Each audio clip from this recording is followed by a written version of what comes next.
What up, everybody? Everybody, it's your boy PTK BLAM back here on another beautiful Saturday afternoon with this shop podcast. Everyone, I just want to let you guys know. For last week's sake, we did not have a show. I was under the weather. A lot of my family was actually under the weather, so did not do a show last week. So make sure I wanted to bring you guys a great episode this week. We got quite a bit to talk about. Got some of the usual suspects here. Just wanted to give a shout out to everybody for subscribing to my channel. Every single like, everything you guys do, I really, really appreciate it. So we're going to dive right into it and just go ahead and cross the panel, let everybody just announce themselves, and then we'll go ahead and go into the topics. So let's go ahead and start with kind of our guest of honor. This guy's been on the show before, but he's a good friend of mine. Just started, he popped his YouTube cherry. He just started a YouTube channel. He's going to be big. I already know it, man. He has a voice of Bob Ross, the Bob Ross of YouTube. I coined that first, so nobody steal it. Oh, man. So go ahead and introduce yourself, Mike. Oh, hey, everybody. It's Magic Mike. As I was told, pop my YouTube cherry with Magic Mike's Minutes, episode 1 up on my channel now. Be sure to check that out after this podcast is over. But yeah, I'm happy to be here, and we'll be painting some happy little trees with our words tonight. If you guys don't get that thing, go just put in Bob Ross in YouTube and you'll understand. A lot of the viewers are a little younger, so you got to slow down a little bit, Mike. But yeah, so just put it in YouTube. You'll realize what he was talking about later. And then the man who needs no introduction. I tell you guys this every week. God damn it. The governor. You mean, what else can you say about him? Go ahead and shout out yourself, bro. What's up, bro? Yeah, everybody, it's GKB, the governor. It's pretty funny because you're just talking about like Bob Ross, and we call Mike Magic Mike on the console corner for other reasons. And I was just like, this is a crazy hodgepodge of a character right here we got going on. Good Lord. Yeah, it's like a big amalgam. Yeah, it's ridiculous. Bob Ross, Magic Mike, can't. Yeah, good Lord. Anyway, go ahead. I'm just dancing away and painting pictures for the whole world to see. You don't want to know what I'm painting with.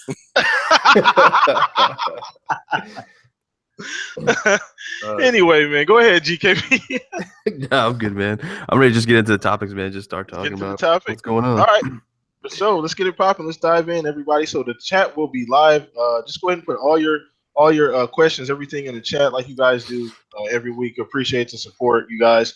So let's dive right into it. So the first topic we want to bring up today is the Scorpio rumors. Now, this is going on for quite a bit. It's just got hot recently. I've been seeing, NeoGaf, a lot of the guys on there, fake leaks, all kind of stuff. I just kind of wanted to talk about it in general. What you guys think about the Scorpio leaks? You guys have any expectations, or you guys feel like any of the leaks may be even close to true or factual? So I know you're kind of a big tech guy, GKB. So let's start with you, man. Do you feel like any of those leaks or rumors, any of them maybe any kind of credibility to them? I've seen firsthand like the white paper docs. Crap gave it to us before the show on Xbox Nation. I got to look over it in depth. It doesn't really talk like per se about the CPU, but it does dive into a bunch of stuff about the GPU. They touted it's still got 6 teraflops of computing power on the GPU side. I think all in all, I think it's going to be a great machine. It's hopefully going to do everything that Microsoft says, but like we say, like all the time, like keep your expectations in check, right? Like I think the problem, like we're gonna see here in the community and stuff, is people are like touting the Scorpio as this super hype, like it's powered by the sun kind of machine, and they're setting themselves up for like a big letdown, and that's what I worry about, because I always like to keep my expectations in check, because that way I'm never like let down by anything. And the last thing I want to see is the Scorpio come out and it's a beast of a machine and everything, but it doesn't live up to people's hype. And then people just gonna go on like Twitter and social media and everything else and just lose their minds over it, right? It doesn't matter. It doesn't matter like what's in the machine. Like it literally could be a freaking gerbil on a freaking wheel spinning in there. I could care less as long as it does what Microsoft says it's going to do. Is all games going to be 4K 60? Probably not. I mean, devs are going to do whatever they want with the power, and that's what Phil Spencer said too. He's not mandating 4K for any stretch of the imagination. Like whatever you want to do with it, do with it. I'm just hoping for bigger, better games, less broken games. I want developers to actually take more time with the games, and instead of us getting like huge patches and stuff on day one, like come on, guys, let's fix this stuff here. Let's get back to what really matters: the video games. Sure, can't say it any better myself. So yeah, I saw this, and I've kind of been back and forth in my thoughts about how I feel about the leaks and things like that. And I don't anything like this. It's happened time and time again this generation, whether it be a console, whether it be a game. We get leaks, we get all kind of documents being, all of a sudden leaked or whatever the case may be. Somebody gets their hands on them. So, like GKB said, keep your expectations in check, everyone. We don't want to prop this thing up too much. I mean, we know it's going to be a great machine. We know, Phil's already talked about it. Some of the guys at Xbox have already mentioned it. Even some developers have already gone out on a limb and said it's a great machine. Whoever has their hands on it, obviously, have already said it's a great machine. So let's kind of leave it at that. We don't want to set ourselves up for failure, like GKB said. I'm excited. I understand the hype. It's a new console, and I get it. I think what's important too about the docs, and let's just say, like, for instance, like the document, like the white sheet, is pretty close to like what it's going to be, and even Digital Foundry went and did their whole like speculation analysis of the sheet too. Like, the good part of what we're seeing in that doc is, if it's true, like, it's definitely going to be a $399 console, and price point is everything in the console market. Like, people don't want to spend $500, $600, $700. Like, if they're going to spend that kind of money, why don't they just go to PC at that point? Because then you ain't got to worry about anything, right?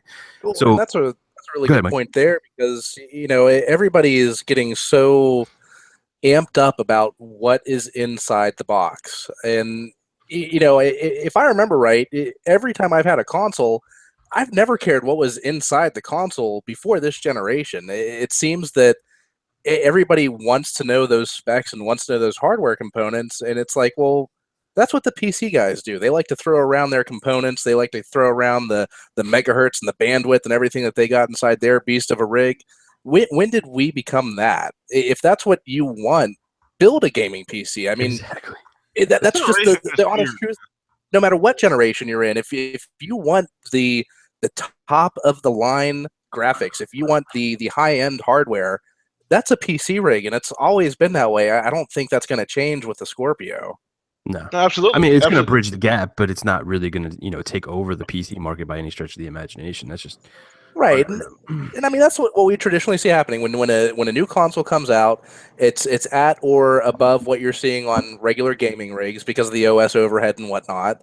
And then, within 6 months to a year, the gaming rigs can start to outperform the consoles, and it's just a constant give and take. Yeah, and it's. I think I said in console corner, I don't care if there's a hamster and a wheel spinning around inside this thing, as long as it gives me games that I enjoy. That's what's important.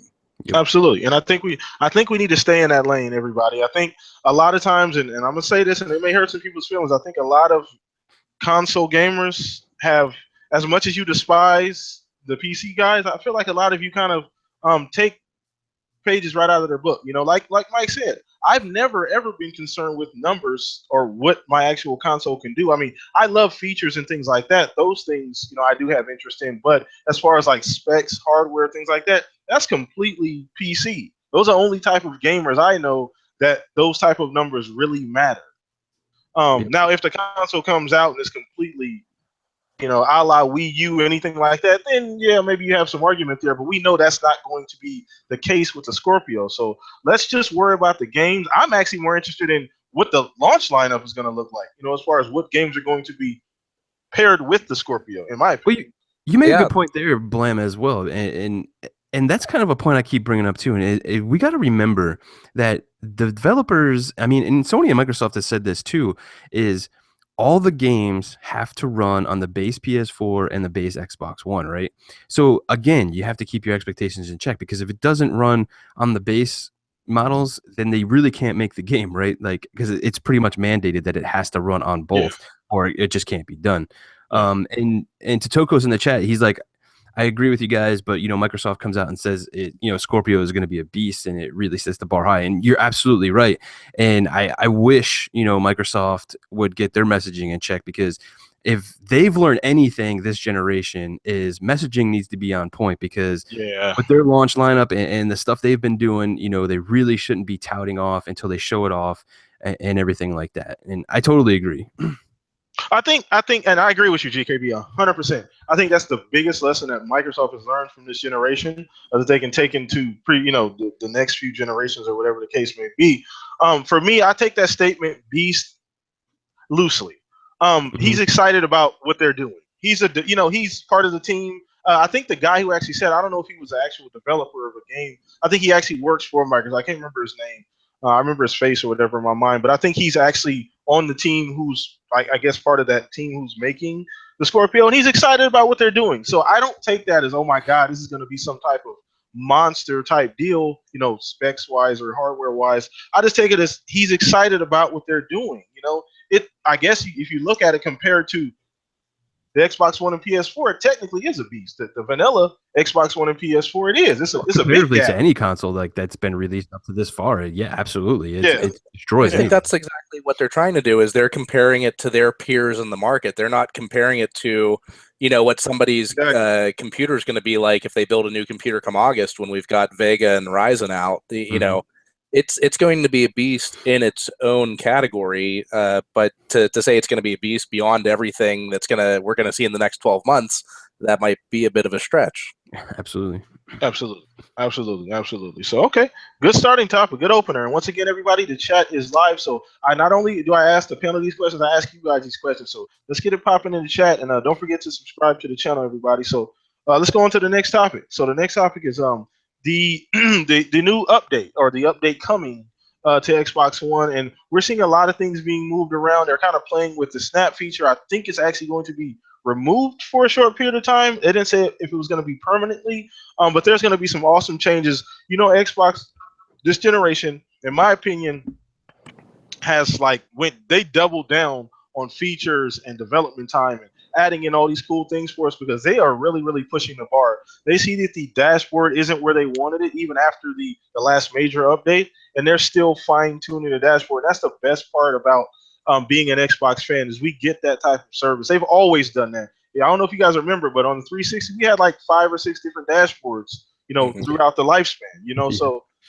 they're always trying to fine tune and, take feedback and figure out what's the best way to go about, presenting this to our us fans, or whatever the case may be. So I wanted to get you guys' opinion on the actual update, what you've heard about it. Are you guys excited? So we'll start with you on this one, Mike. I'm excited for the update. Now, I'm not in the preview program. I was telling you all before the show that we only have the one Xbox console in our home, and my whole family uses it. So I don't have the preview, because I didn't want to chance having some buggy software that would be a little bit more irritating for casual users than, for me, I'm always for beta testing and things like that. But what I've seen of the new dashboard, it looks really good. It looks very efficient, and that's what I like. I do a lot of recording different gameplay footages and things like that with my Xbox, and doing the double tap of the Xbox button on the controller, it can be hit or miss. So I like that single tap and having the ability to change your recording length and everything right there on the spot. I mean, that really adds a lot for people that want to record content off their console. I think you're right in that Snap is going to be gone. I believe there was a tweet by Mike Ybarra sometime earlier in the week explaining that they're trying to free up those resources that they had in reserve for Snap to just allow the console to perform better overall, and to give it that quickness that you're seeing in the new dashboard. Mm-hmm. So, I mean, the more responsiveness you can get me, and really, I think this is a step in the preparations to get the Xbox One OS in line with Scorpio. Because, with Scorpio, I think they want to remove as much OS overhead as possible and just allow the hardware to perform at its peak. Absolutely. Good point. And like I said, once again, this is just Microsoft streamlining everything that they're doing. With this new console coming out, we don't know much about it. And that's a great point that you brought up about, how the OS and everything is going to work with the Scorpio. So typically, these are telltale signs that they're, this is like preparation for that, since we know that's coming. They want to make everything all in one. Microsoft is all about doing things across the board with their platforms, whether it be Windows 10, whether it be Xbox One, Xbox Live, all those things. So they kind of want to line everything up. So I believe that also too. So GKB, what about you, man? Are you excited about the new update? Anything you not excited about? Any features? Yeah, I'm super excited, and Mike, pretty much just nailed it on the head about everything. I'm excited for it because I think, you know, the Xbox we have now is a completely different Xbox from when we had it at launch. You know, much like the 360, you know, it went through a bunch of dashboard changes as well. And to date now, like the Xbox One has is, and I'm all about like performance and making things faster. You know, I've been part of the preview and insider program now for a while, and I've seen some bugginess and some weird things, and it is kind of odd that you have to double tap, and it, like Mike said, it is hit or miss sometimes. So to take away that and just do the one button is really cool. I think it's going to speed up a lot of things from what I understand, and I also like that. You know, people about the Snap thing is kind of whatever. I really didn't like Snap that much, and the part of reason why I didn't like it is because it took some of your, you know, viewing real estate away from you. You know, and you had like your achievements or whatever on the side, and then made the game smaller. What I like now is the overlay feature that you can kind of just put almost anywhere on the game. So it's kind of like transparent and stuff, and you can kind of see through it a little bit. Mm-hmm. I think that's fantastic.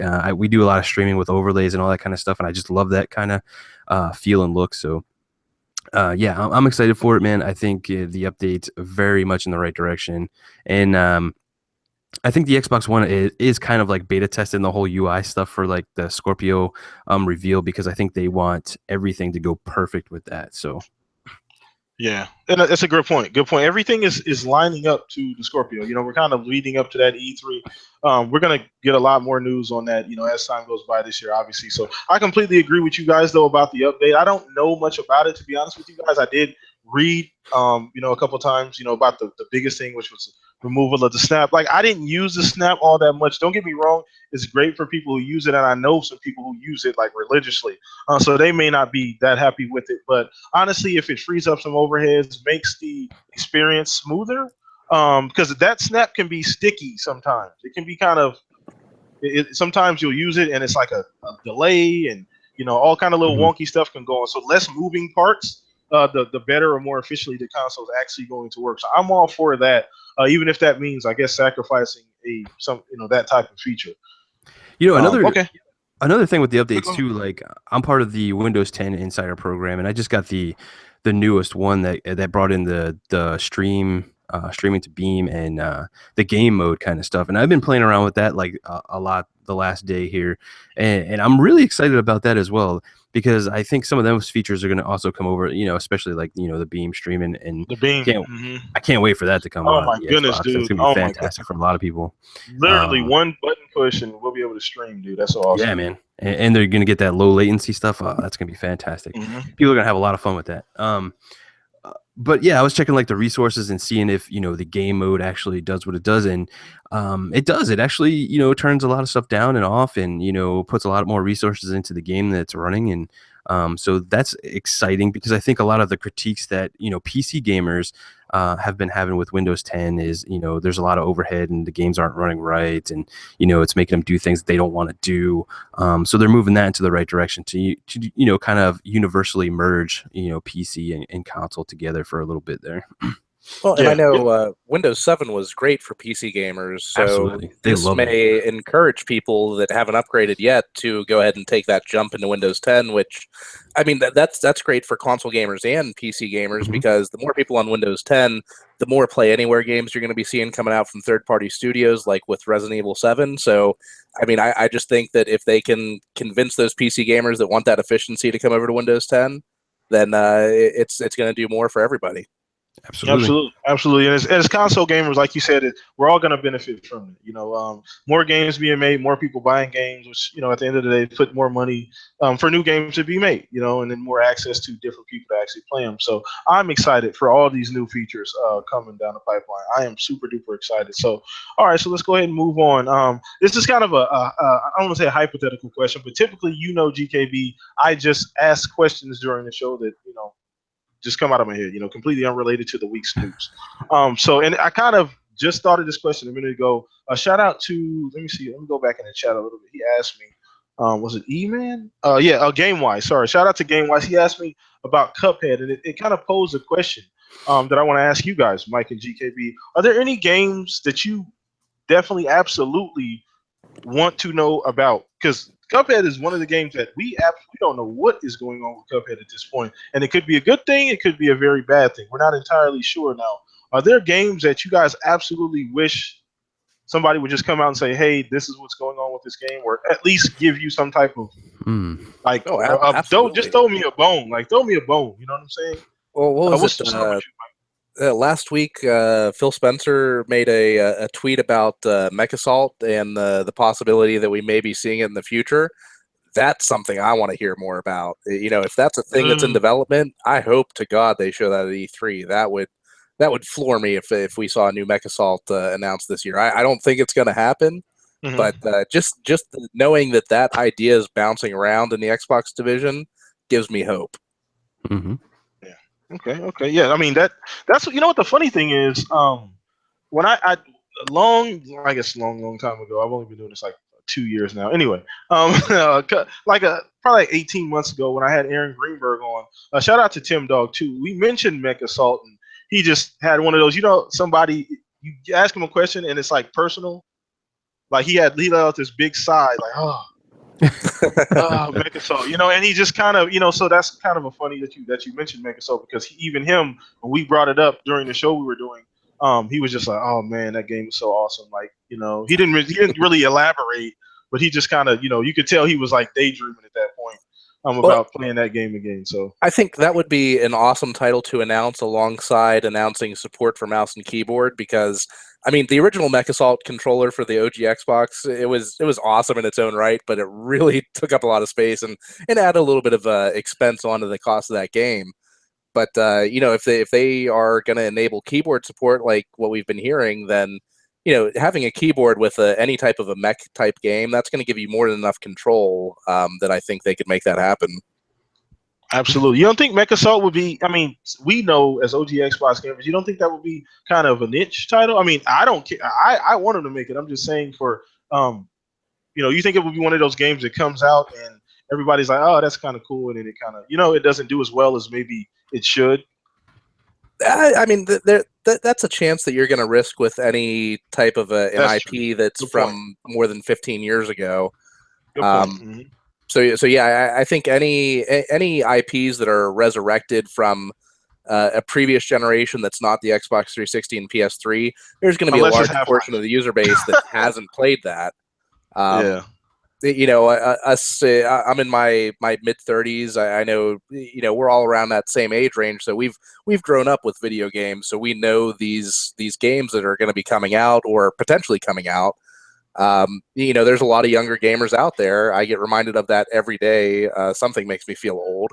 So, you know, there's that risk, but I think that if it's marketed well enough, that's something that I would really like to see stepped up in the next year is the marketing for Xbox exclusive games.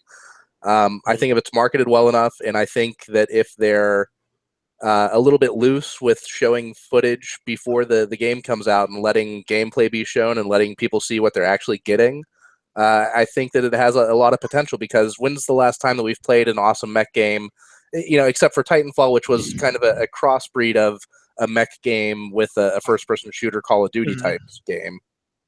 Good point. You're absolutely right. There hasn't been one this generation at all. As a matter of fact, there hasn't been one in a long while that's been really prominent. So, I mean, I'd love a mech game, honestly. So that would be great. If not that, I know they're making a new Mech Warrior for PC, and I would love to see that come over to console.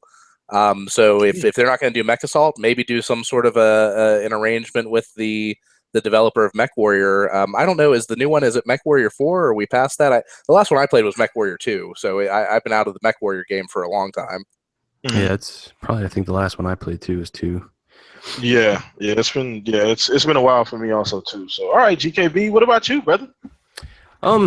Yeah, man. I was gonna say, like, to Mike's point, yeah, I think the whole Mech Warrior game being in development kind of like spurred on all this new like mech stuff, which I'm super excited about. I love giant robots, and to be able to destroy each other with them, I think is cool.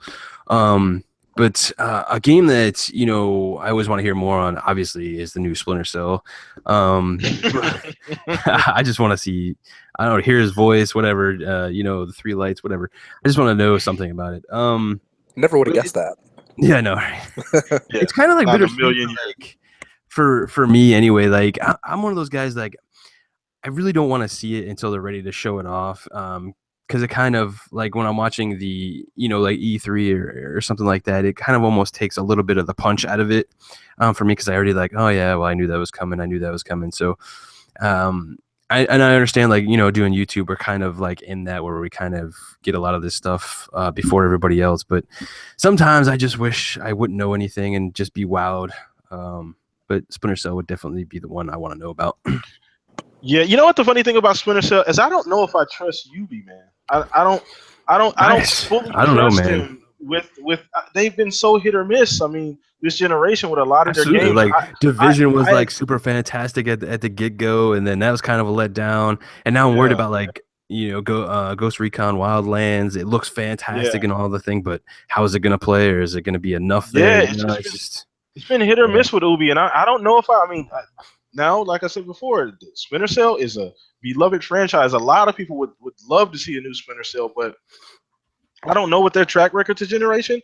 They took a break from Assassin's Creed, which is awesome. Kudos to Ubi for doing that and giving people a break from that. But I don't, I obviously hope the best for the game if it does come out. But I don't know. I'd have to wait and see GKB on that, man. Yeah, man. I'm definitely gonna have to wait and see. Yeah. All right. So for me, is there a game? Cuphead definitely. Just because I'm super interested and it's different. It's completely different than anything we've ever seen. Even though it is air quotes an indie game, I guess you could call it. Mm-hmm. Who knows where it's at this point? I mean, it could damn near be a full blown AA or whatever case may be. Who knows what they've done to it? We haven't seen anything. So that definitely would be a game that I want to know more about it. Studio NBHR has been super quiet. They haven't said anything about the game at all. Not even a cryptic tweet, not even a hey, we're still alive or anything. Like not typically they say stuff here and there, but there's been nothing from them. So I'm hoping everything's good on the Western Front there. With the whole recent stuff, Scalebound, all of that, it kind of put people on edge about games now, and that's unfortunate, but because I'm super excited for Cuphead, but I think that would probably be the one that I would be most this is kind of a pipe dream, but like a Perfect Dark would also be cool. If that would be awesome. Yeah, listen, Mike, and I want you to let me know if you guys agree with this. Does Perfect Dark not fit a game that Microsoft could use right now? Like the type of game, like they could go so many directions with Perfect Dark. First of all, it's a female character lead. We don't have a lot of those. Mm-hmm. It's Lara Croft and there's a bunch of smaller ones. And that's pretty much it. But Lara Croft is, other than that, we don't really have a strong female lead for a video game character. Second of all, it fits the portfolio. They don't have a espionage, dare I say, Uncharted type, Splinter Cell type game. And I think it's perfect. That's a good point. I mean, Perfect Dark has a lot going for it as a franchise, regardless of what you thought about Perfect Dark Zero, whether it was a good game or not to you. The lore really has a lot going for it because you've got aliens, future tech, spy and espionage, action, whether it's first person or third person. There's a lot of directions that they could take with that franchise. So it would be something that I would really like to see a return of, as long as it's done right and done justice. Absolutely. Isn't Rare's a pretty big studio? You think they could simultaneously like start that while finishing up Sea of Thieves? Well, they have an A and a B team, so I don't know. It depends on like what IPs they're working on right now. We keep hearing like rumblings of a Fable maybe in the works, and I don't know who would be doing that. I mean, the likely one would be Rare, so I don't know. Yeah, I mean, I'd hope it'd be a first party with Microsoft's recent, third party troubles. Who knows, who they gave it to or whatever. The Fable would be another one too. Just while we're on topic, Fable, and I still think, and I made a video about this a few weeks ago. I still think they're going to do something with Fable. I really feel like they have too many assets.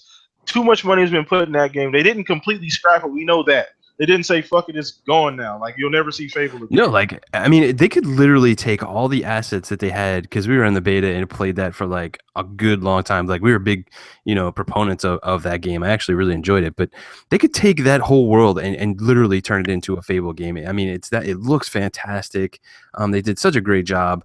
Like, all they needed was a story. They could do some linear story, and bam, you have a Fable game. So there could be, a 2-year turnaround for that, and have it out. Maybe they'll show it at E3 this year. That'd be really fantastic. Exactly. All you got to do, just pull a Sony, just pull up a black background, block ass MS Paint letters, Fable 4, whatever. It doesn't have to be anything, and it's going to go like I'm telling you right now, man. It's gonna.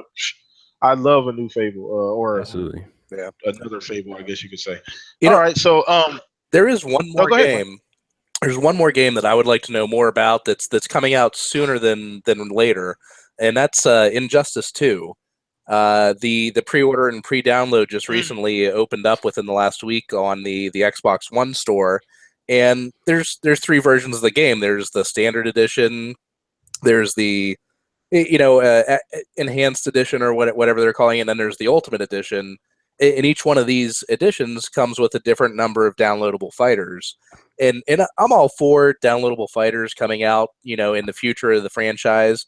But if you're going to sell me on something, tell me what I'm getting. Right now, it's just you're finding out how many downloadable characters you're getting. So it's like the Ultimate Edition, I think, has 9. The $80 version has 3, and then there's the Standard Edition. It's like, okay, I need more than a quantity. I want to know what characters I'm getting to make sure it's a worthwhile investment. So that's my call out to WB Games and NetherRealm Studios. Come on. Give us an announcement of the whole list of characters. That model does not work for me. I can't get behind that. The game is going to come out. I'm pretty sure it's going to. It reminds me too much of Destiny. Like it's a give and take. With consumers, with games. When you see like games like Killer Instinct and stuff doing like seasons, like why is this not adopted by all fighters at this point? Like, I don't know. It makes That's perfect a great sense. point. Like, because you see like the KI, and they say, here's the characters that you're going to get in this season, and they release them throughout, the year as soon as they're getting close to release. Like that's a perfect for all fighters. Like, and if you don't want that season, you don't like any of the characters in it, you don't have to buy it. You just have to buy get the next season. Like, didn't Street Fighter suffer from that problem? They didn't have the characters and everything. Yeah, they didn't have a lot at launch and stuff. They suffered from the problem of having an incomplete game when it launched. Yeah, that's more of an issue than the characters, really. But like at least with Injustice, they're giving us a full roster and more with these other versions. Yeah, I don't know. And you know what? The funny thing is that deluxe edition and enhanced edition, and I'm a break the bank edition. I don't. It's they kill me. Like, okay, I understand. You got different tiers for different people that want to play, but just. I feel like there's a better way to go about doing that. You know what I'm saying? Like, I don't know. It's just. I think GKB made a great point because we've heard a lot over the past couple of weeks about this phrase being thrown around, games as a service. And I think Killer Instinct and their seasons model, that is the perfect example of what games as a service can be. Mm-hmm. And I think that's huge for us as gamers. If you want to buy 2 characters because those are the only 2 characters that you'll ever play as, that's fine. Go ahead and buy those 2 characters or buy the full season. And then next year, if you love this game, buy the entire season again, or, buy it a la carte. I want this character, but I don't want the other ones. That's great. Absolutely. Options is what we're saying. And by the way, I saw shout out to you. Who was that just mentioned Destiny 2? I believe it was where is he at? Busta Move 89. That's another. We'll see Destiny's a whole different. That could be a whole podcast by itself. Oh yeah, but we'll see what they do with that next one because they got a lot of shit to make up for. They really, really do. The game's come a long way, and I'm a big fan of the game. Everybody that knows me knows I play Destiny quite a bit, but they got a lot of rectifying. Activision has a lot of stuff to make up for, so we kind of just leave that one there. I mean, Destiny is like, either love it or hate it kind of game. Bungie has but I just don't understand like what, Bungie was thinking with like these $30 DLCs and then their bullshit practice with DLC of, holding stuff back from a player base for like 2 years is absolutely absurd. I really hope that they get their shit together because that's just not a cool thing for gamers at all. That's not because there's still content that Sony has, and we're not even going to see till this year at some point or something. Like, it's ridiculous. How do you hold content from off of one platform for a full 2? I can see 6 months, something like that. You know, like typically that's how it goes with Call of Duty. It's about 6 months or so, or something like that, or even a month. I don't even think it's 6 months. It may be like 30 days or something like that. But 2 years, that is ridiculous. Like that is crazy. Yeah, I've always I been think floored Sony by the fact that Bungie did that. You know, made that Yeah. agreement. They helped. I think Sony helped with. I think they helped with Destiny in the beginning as far as like paying. I remember reading or seeing something. That's fair and everything, and I'm sure Sony put a lot of money in there. But don't forget where you came from, Bungie. If it wasn't for Microsoft, you probably wouldn't be around right now. Let's just be honest here. But you got to remember that's not the same Bungie that was at Microsoft. Yeah. A lot of those guys stayed behind. No, I guess I should correct myself there because a lot of people from Bungie went to 343, and honestly, this DLC timed exclusivity could have been a deal arranged between Sony and Activision. Bungie may have had no say in it whatsoever. So I'm going to retract that statement. Not so much shame on you, Bungie, unless it was you, then shame on you. But more or less shame on whoever signed that deal. That's the best way to put it, I guess.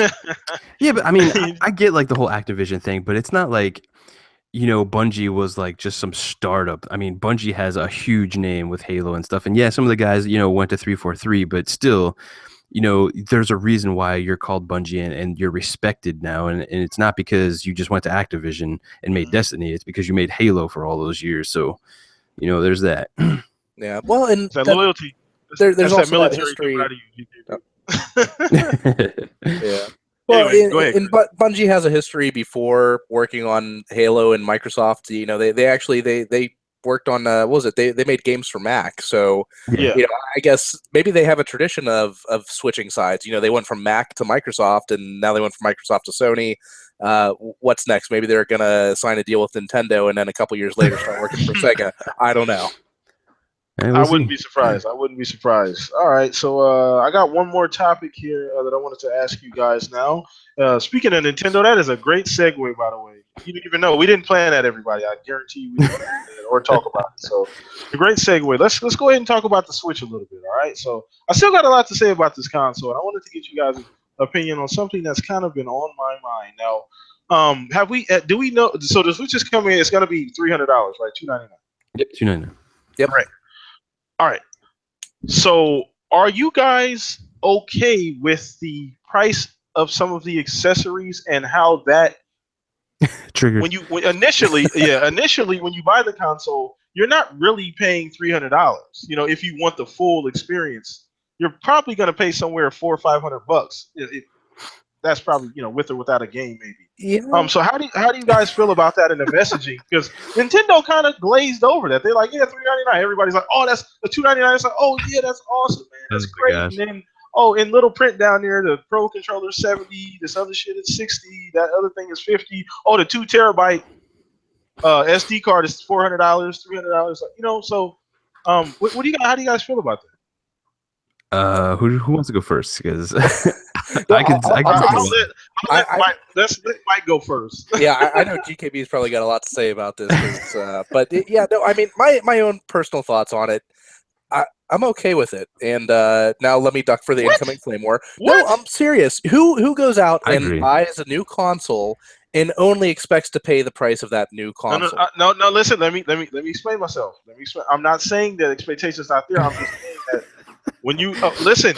This is Nintendo. I'm talking about the way Nintendo is doing things. Okay. People that same Nintendo, people get wrapped up in the nostalgia, and boom, left field, you get blindsided. Okay, this is not exactly what you guys were advertising. My thought is that the Nintendo Switch at $299 plus a game. If you buy just the $299 Switch and a game, yeah, maybe you don't have that Pro controller, but you're still going to be able to play that game. You're not going to have any limitations to your ability to play that game, and that's no different than any other console. Their Pro controller is $70. If I bought a Xbox One S tomorrow and I wanted to get a second controller with it, and if the retailer's not having a special deal on controllers, that second controller is going to cost me $60, and that Xbox One S controller does not have any motion features to it. These Pro controllers, they're going to have a lot more technology in them than what we see in our standard controllers. Is it an expense that I don't want to pay? Absolutely. But do I think they're justified in charging $70 when we're seeing $60 for a standard controller that doesn't have motion control? I think that can be justified. I agree. And you don't need to have the Pro controller. If I was to buy a Switch day one, I would get a Pro controller, because that Switch, I'm not going to be a mobile gamer. That's going to be in the dock, plugged into my TV, and I'm going to be playing The Legend of Zelda on it, and that's it, because there's not a whole lot else at launch I want to get. So, I've heard a lot of complaints, but it's a $10 difference from a standard controller. I can't see why there's so much complaint about that price for the Pro controller with all the extra technology that's bundled in with it. And I think that's what people are glazing over more, is the fact that you're going to have that extra functionality that you don't get with the Xbox One or the PS4 controller. Okay. No, great point. Lots of great points, and I hear what you're saying. I hear what you're saying. It's absolutely correct, 100% on. That's why we got you on the show, Bob. But Happy little tree. Yeah, happy little trees. Good point. Lots of great points. So, how do you feel about the storage issue? With the storage, I'm going to have to duck from this flame war I'm going to see on Twitter tomorrow. No, it's okay. It's all right.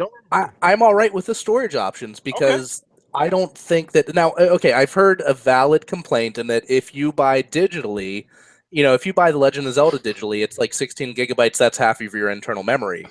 But I don't see the Nintendo Switch as being a system that is primed for digital distribution. These cartridges, they're probably going to be the same price as a digital game. And I don't know. Somebody can correct me here, but the cartridges, if you buy a cartridge version of a game, does it need to install? I mean, that cartridge transfer speed, I think, is fast enough that it's not installing on internal memory. Yeah, it's going to be flash memory, so it's going to be quick. And think about the user base that Nintendo has right now on their 3DS. That, I think, is the primary crowd they're targeting. Even though this isn't supposed to be a handheld system, I think that's the market that they're aiming at. And they're already used to buying cartridges, so that's going to be no change for them. I mean, let's face it, Nintendo doesn't have a robust online interface. They just don't. That's not going to change anytime soon. So I don't think that they're trying to switch their consumers over to digital distribution. And if you are that consumer that wants to buy everything digitally, which I am, I have not bought a single hard copy game since 2013, since the day I bought my Xbox One S. Everything's been a digital download, except for the first few titles I bought that day. And for someone like me that wants that benefit of not having to carry around cartridges with me, then I have the option to buy expandable memory and the SD cards. I think I read that the Switch is going to support up to a 2 terabyte SD card, which I don't even think there is a 2 terabyte SD card you can buy on the market yet, but maybe there will be soon. Maybe Nintendo knows some things that are going to be coming out around the corner that we don't see right now. And even if I wanted to get another 256 gig memory card, that is something I could buy. Yeah, it's an expense, but I'm paying for that added convenience because there are options. And just like what we were saying with Xbox and the options that are being offered to us, I think that ability to give options to the Nintendo consumer is something that Nintendo should be applauded for, rather than something that should be a hit against them. Ooh. You sure you don't work for Nintendo PR or anything like that? Or no, and I haven't bought a Nintendo system since the Nintendo 64. That's why I'm talking to Mike. No, absolutely. A lot of great points. Just educated me. So maybe my hatred, not hatred, but just maybe my distrust and has been misplaced for Nintendo here. You got me second guessing how I feel about the Nintendo Switch at this point, Mike. Well, I think a lot of people are comparing the Nintendo Switch to the Xbox One and the PS4, and that's the thing that you need to avoid doing, because these are two very different types of consoles. PS4 and Xbox One, they're in line with the types of games that they're producing, the types of consumer they're going after. The Nintendo Switch, they're not concerned with what Xbox and PlayStation are doing. That's not the consumer they're trying to get on their system. Absolutely. And I 100% agree. So, I don't know. I just think for me personally, and I can't speak for anybody else, I just think that from my perspective, what I expect from Nintendo, what I see from Nintendo, some of the things that they do, it doesn't fall in line with me, with how I game and how I enjoy playing. Now, I'm not trying to discredit anybody else who enjoys the Switch or anything like that. It's just that for me personally, maybe when I get one or whatever the case may be, I'll come around. I just right now, like I said, I'm just gonna wait, kind of hold the cards to my chest a little bit, see what happens, see a little bit more once everybody else has it, whatever the case may be, and that's just perfectly see if I valid. enjoy it. So. I mean, I'm not buying a Switch either, at least not right now. Maybe in another year or two when their library convinces me to buy a Switch, or maybe in another year or two when my kids are old enough to want one, then we might get one. But, you know, for as much as I'm saying good things about the Switch, that doesn't mean that I'm buying one. You know, don't mistake my appreciation for something as being support for something. That they're two different things. Absolutely, you just being objective. I absolutely understand, man. That's why we have Bob Ross, aka Mike, on the show. I just changed your name, by the way. So that's right. I'm gonna have so many names now. It's ridiculous. It's great. Yeah, that's all right. You go home till your wife's call you Bob. So you're like, who the hell is that? I think he likes Magic Mike though, but oh, hey, rated PG here. No, anyway. So I don't even know if GKB has anything to say. I feel like Mike. Oh, come on now. Oh, I'm sure GKB got things to say. Oh, you know what? All right, so let's go ahead and GKB release the hounds. All right. So GKB is getting Nintendo Switch day one because I thought it was a fantastic piece of hardware that I'm super excited about. I think people are coming at it from the perspective, like Mike was saying, is they're coming from, I'm a PS4 or I'm an Xbox gamer, and I want the same thing there. And the argument can be made there that why would you want, if you already got those systems, another one that does exactly the same thing? I personally don't want it. I want different experiences and stuff, and then that's why the Nintendo Switch is kind of appealing to me. I'm not so much into the motion controls, but I like the portability of it and the fact of that. And to speak on the accessories, you know, the Joy-Cons are actually the standard controllers for the Switch. Now, the Pro Controller is just an accessory, much like the Elite Controller. And my argument to, you know, how the price is the Pro Controller to the Elite Controller, like how many of us went out there and bought an Elite Controller for $150, and then we have, you know, I might get a little, you know, backlash for this, but the nerve to say $70 for a controller is too much. I find that argument just really absurd to me. I've bought two Elite controllers, two Scuff controllers. I've got hundreds of dollars in controllers, and to sit here and say that that's too much is kind of, you know, a little weird to me. Just for that simple like argument in its own. The expandability of the storage and stuff, you know, there's questions there, but they come on, you know, the little cartridges and stuff. So do they have extra storage on them for updates that the developers might do and stuff like that? Who knows? I like to think that there is some little extra in there, because they'd have to know that it only has this much storage coming with the system. So I would think they would put some more into the cartridge so they have some little bit of extra, but it is expandable. And again, that's if you're into that. But I go into the Switch as I'm an Xbox gamer first. That's where I'm going to be playing all my multiplats and stuff. And I'm buying the Switch as where I can get my Mario, my Zelda fix, you know, my Metroid, Star Fox, all that kind of stuff. That's what I'm looking for. And some of those really great JRPGs that they always happen to get on the Nintendo side as well. They always have some really great ones that I'm always enjoying. And that's kind of like my whole thing about it. And I just don't understand like people coming at it from a perspective of I'm an Xbox gamer or a PS4 gamer. It's really just a whole different kind of console that you can't compare to the other two. And I think there may be a disconnect there, even me, and I admit it 100% completely. That just for me, I don't know. They lost me. Nintendo lost me along the way at some point. With just some of the things that they do, some of the policies, you know, just some of the, I don't know. Like, you know, shout out to Zaire. He said this before, you know, I grew up with Nintendo, but Nintendo didn't grow up with me. I guess that's kind of how I feel in a way about Nintendo as a brand, because I just haven't been, I don't know, too welcoming to the platform for a while now. You know, outside of anything Zelda, you know how I feel about Zelda, GK. There's really nothing needs to be said about that. So, and that's really the main reason why I'm even contemplating the Switch is because of Zelda.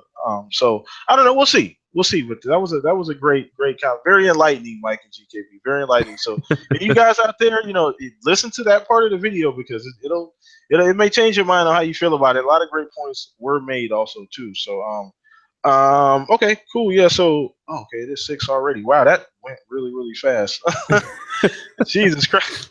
And we're really fast. But if we may take a couple questions. So chat, if you guys have a question or two that you want to ask us about anything gaming related, go ahead and throw it in the chat. We'll give you guys a couple minutes for that. Now I want to, excuse me, I want to kind of announce something. I didn't give away that code for Arkham.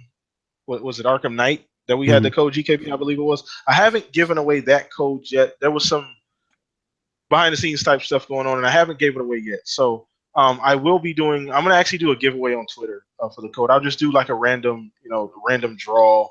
Let the website pick a name, one of my followers, and they'll get the code. So just wanted to announce that here live, so that if you're interested, follow me on Twitter. I still will be giving that code away because I haven't given it away yet. Shout out Black Tiger because he's the one who gave it to me. No, I did not use it for my own personal gaming. So anytime I get a code, I always make sure I give it away. So just want to put that out there. So Chris said Damien. That was a question too, GKB. You remember? Yeah. That was a question last week. That's funny. So yeah.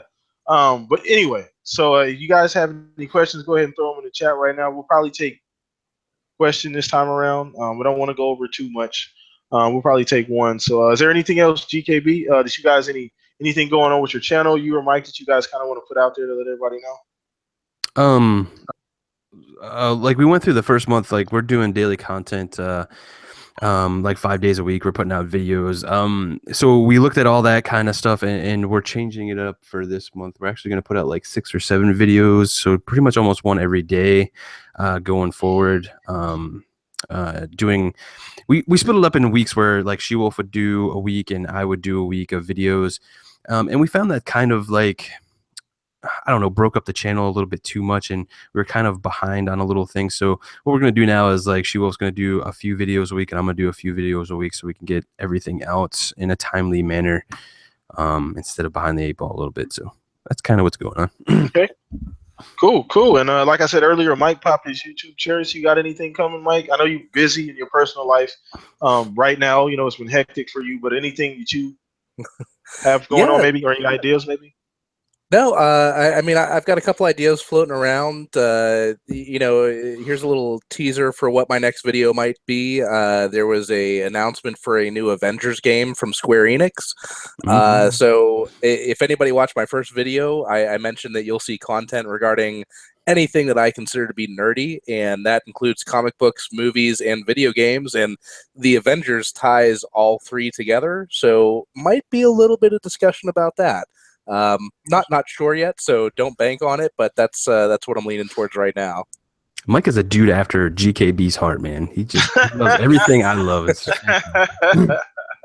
Awesome, man. Awesome. So, all right, looks like we got one question. Tokos, what's up, man? He's always in here. It's a great question. Good guy. Yeah, I great could talk about this forever. Oh, all right, such a good game. I haven't played it. I have not played it, so I'm not even gonna act like I know what's going on or how do I think about it. So he said, "What do you guys think about RE Biohazard?" So I'm just gonna let you and Mike take it away, man. I'll let Mike go ahead and go first. All right, so I am a huge fan of the Resident Evil series, even with some of the turns that they've taken for the worst with their more recent entries. I've always been a fan. Resident Evil 1 and 2, I think they defined me as a gamer when I was growing up. The first Resident Evil, I think, came out when I was maybe 11, 12 years old. Resident Evil 2, like that was the game that I played through multiple times. I'd never done that with any games in the past. I tried to get all the highest grades that I could when you finish the game, depending on how many saves you get and everything. It grades your performance, and I'd never seen that before in a game that was that detailed. So for me, this Resident Evil 7 is what I would say is a true return to form, and I was really afraid that it was not going to be that. I remember when I saw the trailer for this that it was first person. I was like, oh man, Resident Evil, Capcom, why are you dropping the ball even more? I don't want a first-person game. I don't want Resident Evil of Duty, okay? That's not what I'm in here for. And I was extremely hesitant about even getting excited for this game. And then the RE7 demo came out, and I played that, and I was like, oh, okay, well, this isn't what I know from the past, but I'm intrigued now. This is a game that I would like to play. I picked up the game. I played it at 12:01 a.m. on Monday night because I had it pre-installed on my system. And all I can say is, oh my God, Resident Evil is back to all of its glory that it had from the very first trilogy. It feels like Resident Evil, which surprised the hell out of me. I never thought that a first-person view would feel like a Resident Evil game, but no Resident Evil game in the last 10 years has felt more Resident Evil than this game has for me. The sound effects, the puzzles, everything about it, I'm utterly in love. I'm gushing about this more than I was gushing over the backwards compatibility announcement for Ghostbusters, and anybody that watches Console Corner knows that I was gushing about that. So this to me, I'm loving this game. I don't want to give anybody any spoilers, but I love every minute that I've played so far. Awesome. That's, you fuck around and I may have to go take a look myself. All right, GKB, what about you, brother? Yeah, man, I totally agree with what Mike said. I think it's a definitely return to form and feels more like a Resident Evil game, probably back to like 1 and 2. It just has that tension, that horror, that's just fantastic about the series. And I was much like Mike too. I don't know how I felt about the first person. I thought it looked cool, but I was just like, man, I just don't know how this is going to pull off and be in Resident Evil. And lo and behold, Capcom has pleasantly surprised me. This is absolutely a Resident Evil game. The puzzles, like Mike was saying, fantastic. Their new RE engine is just fantastic. It's a beautiful game too. Like, I mean, as beautiful as it could be in just this grungy, crazy of a world. I beat the game. Fantastic story all the way through. Kept me on the edge of my chair the whole time. Tons of scares, and just tons of tension. Where I was just like, I don't know what I'm gonna do. I don't know what you have to find everything, just like a Resident Evil game. It's just a welcome surprise for the Resident Evil series, and I can't wait to see the next game. Awesome. So it sounds like, for the most part, it's back to form. It's back to original form, everybody, because they did take a quick left turn for a while there. Mm-hmm. That was more like a U-turn, but yeah. Yeah, they try to experiment and do different things, but it didn't really work out. The Resident Evil is one of those games where you can't really. It's a formula, and it works. It's kind of like the Spurs and their team. You just, to make a sports reference, there's a formula there. You don't really mess with the formula if it works. If it's not broke, don't fix it. So, they tried to do some different things and it didn't work out. But you guys got me kind of intrigued by it. I may have to check it out. I didn't get an opportunity to play the demo, but goddamn it, just on the strength of you two, I may just end up going to pick it up. So, anybody that gets it is just it. You're just gonna love this game, absolutely. Like, awesome. And I want to go ahead and give a special shout out to She-Wolf due to the fact that Alice Madness Returns is VC now. I saw that and I was like, holy shit! She probably did like a backflip or something in the middle of the living room. She got like 100 DMs or something, bro. Like, dude, I know she did. I know I saw it. I'm like, that's what I did. I freaking sent her a freaking tweet right away as soon as I saw it. People were like trolling her and stuff and being like, why are these people doing this to me right now? And then it got officially announced and she was just like so ecstatic. Oh my gosh. Has she sat down and played it? Oh yeah, absolutely. Oh my goodness. Okay, so shout out to She-Wolf. She's busy today, but shout out Miss Lady. How you doing? So yeah, we're gonna go ahead and wrap up the show, everybody, man. It was a great show. Time went by really quick, really hard hitting, good stuff, good topics, man. Yeah. Blew right by. So I'm gonna let everybody know. Oh, by the way, I want to also make this formal announcement too. I do have a family vlog channel. I want to let everybody know that's watching. Please go and subscribe. What I will do is I'll put the link in the description to the family vlog video. If you want to see me in person, see my family, real day, everyday type life, just subscribe there. It's awesome. I don't even know if you've seen it, GKB. Maybe you've checked it out a couple times. I've seen it. Okay, cool. Yeah, so awesome. You guys subscribe there. Really fun stuff. Me and my family just kicking it, pranks, all kind of crazy stuff. So yeah, you guys subscribe there. So you guys go ahead and not introduce yourself. Start this all over again. Let everybody know where they can find you, GKB. What's up, everybody? It's GKB. You can find me at Gamers Knows Best on Twitter and YouTube. Big shout out to She-Wolf and all the Console Corner crew. We love you guys. Big shout out to the community. Without you guys, we are nothing, and you guys are always fantastic. Very humbled by the support that you guys always give us every single day. So thank you very much. We just love you guys. Let's see what else we got going on. We got Council Corner on Tuesday. We got Community Game Time tonight at 9:30. We're going to be playing some Call of Duty Infinite Warfare. It's going to be a good time to shoot somebody in the face. Be streaming that on Beam as well. So if you can't make it in there, you can definitely join in the chat and have a good time with us. Then we'll be on Xbox Nation and back on the Shop Podcast.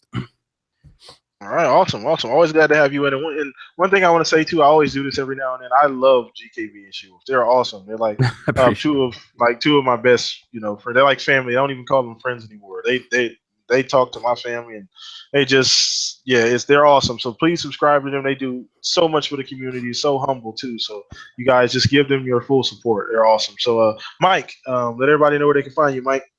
All right, hey everybody! You can always find me on Twitter. My Twitter handle is @Cadus511. Feel free to add me on Xbox Live. My gamertag is Cadus. You'll always find me Tuesday nights on the Console Corner. Hopefully, you'll see me on another future episode of the Shop Podcast here on PTK's channel. I'll have to put a link up in my Twitter profile for my YouTube channel that I just started up.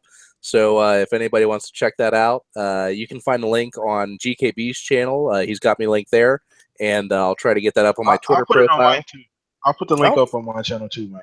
And anybody that watches my first video, please feel free to destroy me in the comments. Give me as much feedback as you can. The more that I learn what you want, the more I'm going to be able to produce that for you. Did you just give the internet free reign? He did, totally. That is dangerous, Mike. You got to be careful with that, man. Hey, you know what? You got to be able to take criticism if you want to be able to improve yourself. So I am not an opponent of hearing anything that people didn't like. And I want to give a special shout out to Jarhead, who wasn't able to join us tonight, having a little bit of a family emergency in his own personal life. So our thoughts and prayers are with him and his family. We hope the best for all that are involved with whatever may be going on.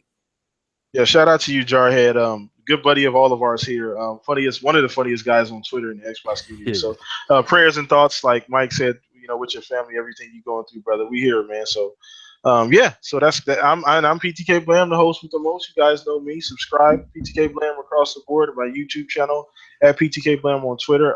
The Shop Podcast Club on Xbox Live. We do a lot of cool things in there. So hit me up if you ever want to play. Add me. We have a lot of fun. So thank you guys for coming out, man. We're going to go ahead and wrap it up. So you guys enjoy the rest of your Saturday evening, and we're out of here. Take it easy, everybody. See ya.